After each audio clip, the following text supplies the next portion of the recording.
Hello learners, now continuing with CFN2, we'll be doing Unit 6 which deals with malnutrition and health. As I have already said that malnutrition, what is malnutrition? Malnutrition is a state of improper nutrition balance in the body. So I have already told that it doesn't only leads with undernutrition, it is also overnutrition and deficiency disorders or any imbalance. So everything comes under malnutrition. So we all know that if we are undernourished, then we will lose our weight and we'll be weak and we'll not find any interest in work.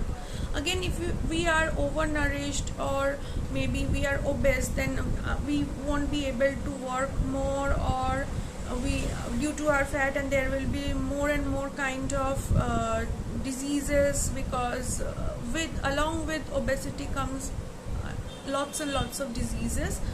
So these are very common terms.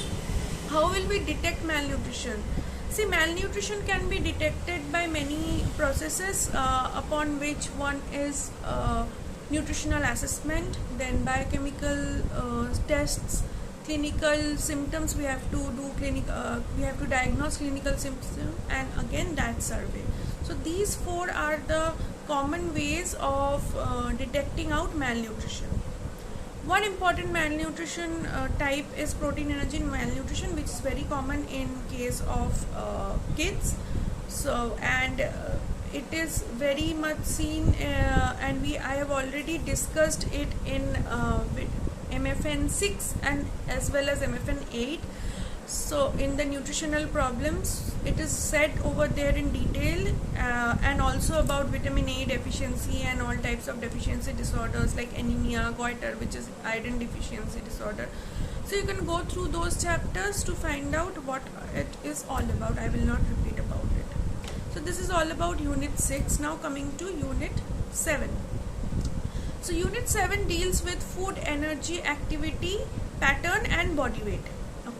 Based on our activity pattern, our body weight should be different, because there are three types of workers, that is sedentary worker, moderate worker and heavy worker. Based on the type of work a person is doing, that this classification is made, and the weight and of course the calorie requirement, and every requirement changes based on that.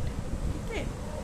Again, I would request you to go to the new RDA chart so that you get the actual amounts and don't go with this charts. Okay. What are your energy needs? See, we need energy to do anything, and voluntary and all involuntary actions are and the requirement is energy. So nothing can happen without energy, hence energy is required for all types of body movement and all types of activities inside and outside our body, which we normally do. Okay. Now we have your activity pattern. I have already told there are three types of workers.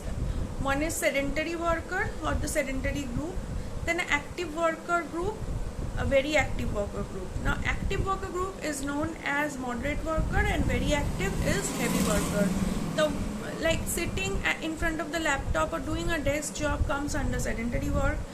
Then roaming all around in a field comes under moderate work, and the coolies or the ones who brings luggages from here and there and all these types of hard work, these comes under heavy work. And based on that, the RDA has been determined. Okay, you will find every detail in the RDA chart. Maintenance of body weight. If our weight, how to maintain a body weight? Whatever the requirement is, if we eat according to the requirement, and if we do the physical activity according to my group of work or activity, then my body weight will be, in simple terms, body weight can be maintained. Weight for height. There is a chart where it is given this person with this much of height should have this much of weight. So this is what we call weight for height. Even that is measured while assessing. The nutritional assessment is done of a person to detect whether that person is malnourished or not. So that way we can do the detection of body weight and maintenance, and also we can find out if the person is malnourished or not. So this is all about unit 7. Now coming to unit 8. Unit 8 deals with nutrition through the life cycle, pregnancy and fetal growth. See, during pregnancy, what happens, the mother as well as the child inside the fetus requires nutrition.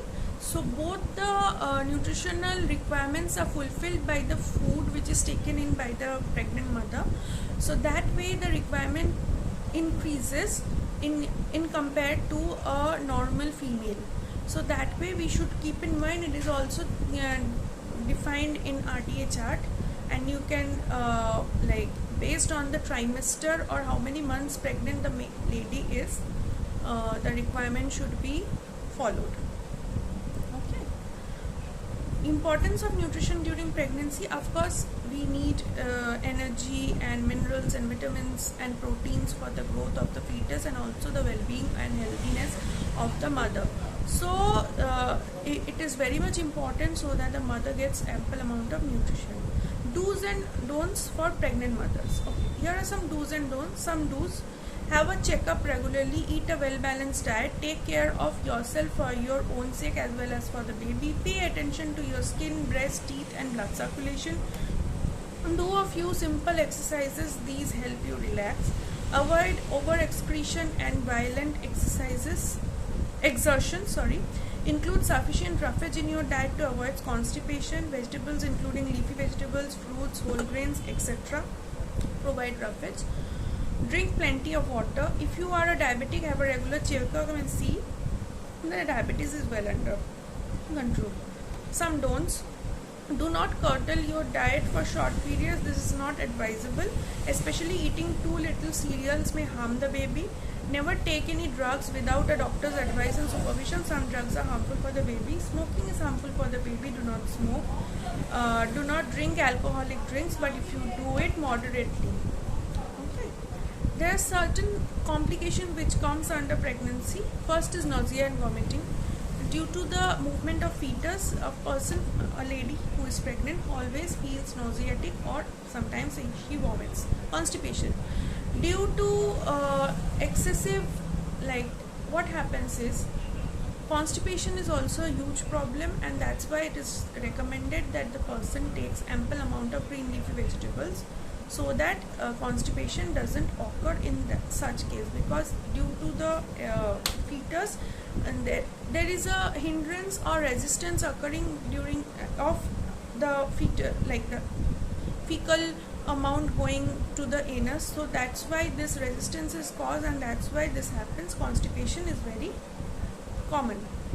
Toxemia.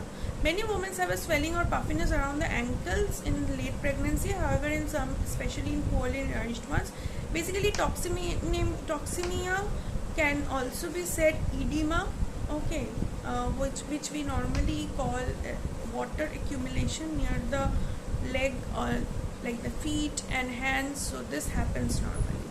Risk factors for malnutrition in pregnancy. What are the risk factors? Age below 18 years, of course we all know that. Having children one after another with too short an interval. If the mother has another children and there is a history of abortion or miscarriage. Chronic diseases requiring special diet. Drastically underweight or overweight at the start of pregnancy. Lack of sufficient food. Alcohol abuse or taking drugs. Medication without medical supervision. So these are the things which causes problem during pregnancy. Okay, so we come to the end of chapter number unit 8. Now we will be doing unit 9. Nutrition through the life cycle, infancy. See, while an infant is growing, the weight needs to grow, and also the development has already started. So the requirement not increases, but it is an exponential increase in the requirement, so that the growth is in a proper way.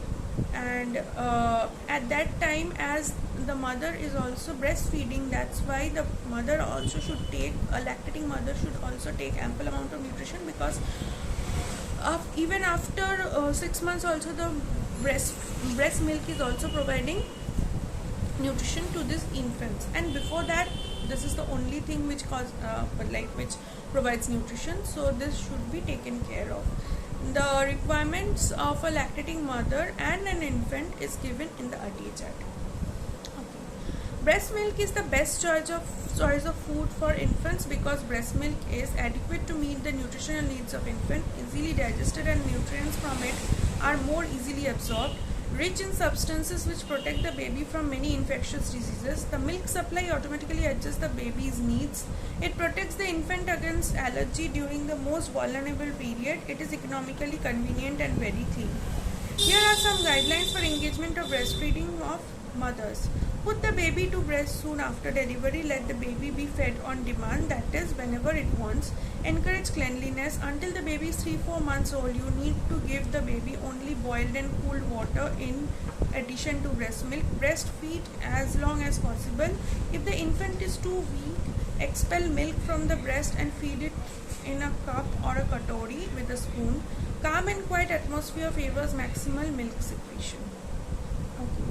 Breast milk consists of many types of nutrients which is required in the perfect manner which is required by the infant. So it is better to breastfeed the infant till at least 1 year, but we can start weaning supplementary foods which will be coming later from after 6 months of age, but slowly, of course slowly. So what is weaning? Weaning is starting off external foods but in small amounts. We can't just go on as the baby is 6 months old and we will start feeding the baby with different types of external food is not advisable. We should adapt the baby with foods, and then we can wean the baby till the baby is totally comfortable with the external foods, and we can remove that baby from breastfeeding. Okay, that is all in unit number 9. Now coming to unit 10, which deals with nutrition through the life cycle, preschool age. See, this preschool age is the one where the mental development starts. So we will have to give that baby or the preschooler ample amount of nutrition which is provided, and the amounts are provided in the RDA chart.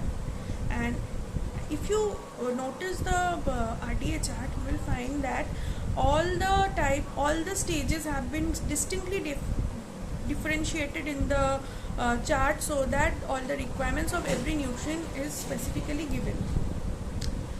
So, role of infection in causing malnutrition. See, this is the age where protein energy malnutrition happens. So this age is very much important for the one to keep in mind and provide all types of nutrition. Okay. That's it with unit number 10. But the rest of the chapter we'll do it in the next video. Thank you.